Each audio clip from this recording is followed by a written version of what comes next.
আসসালামু আলাইকুম রহমতুল্লাহ। আজকে আলোচনা করব এক রহস্যময় গাভী।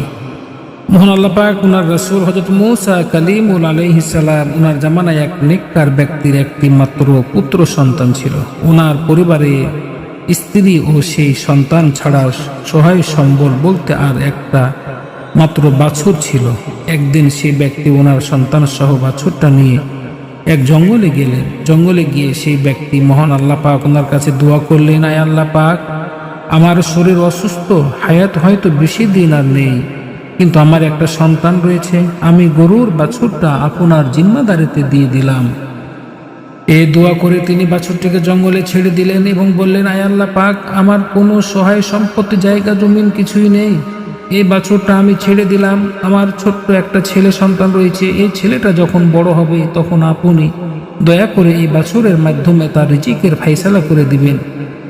সে ব্যক্তি সন্তানের জন্য এভাবে দোয়া করে বাছুরটা ছেড়ে দিয়ে বাড়িতে চলে গেলেন। বাড়িতে গিয়ে ওনার স্ত্রীকে বললেন, আমি গরুটা ছেড়ে দিয়ে এসেছি, আমি মহান আল্লাহ পাক ওনার কাছে দোয়া করেছি যে আল্লাহ পাক আমার সন্তান বড় হলে এই গরুর বাছুর দ্বারা যেন তার আজীবনের রিজিকের ফায়সালা হয়ে যায়।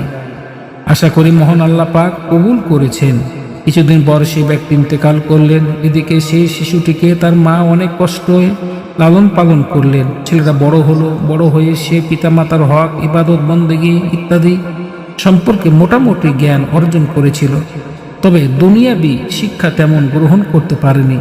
সে জঙ্গলে গিয়ে কাঠ কেটে এনে বাজারে বিক্রি করে সংসার চালাতো। সে কাঠ কেটে বিক্রি করে যা পেত তা এক ভাগ মহান আল্লাহ পাক ওনার রাস্তায় দান করে দিত, এক ভাগ তার মায়ের খেদমতের জন্য ব্যয় করত, আর এক ভাগ তার নিজের জন্য খরচ করত।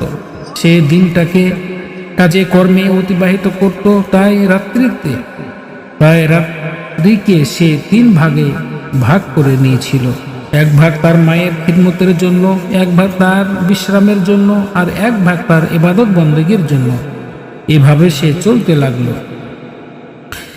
বেশ কিছুদিন অতিবাহিত হয়ে গেল। একদিন তার মায়ের সেই বাছুরের কথাটা স্মরণ হলো। তখন তিনি বললেন, হে আমার সন্তান, তুমি যখন ছোট ছিলে তোমার পিতা তোমার জন্য একটা বাছুর রেখে গিয়েছেন, যেন তার দ্বারা মহান আল্লাহ পাক তোমাকে সচ্ছল করে দেন এবং ইত্মিনানের সাথে তুমি জীবনযাপন করতে পারো।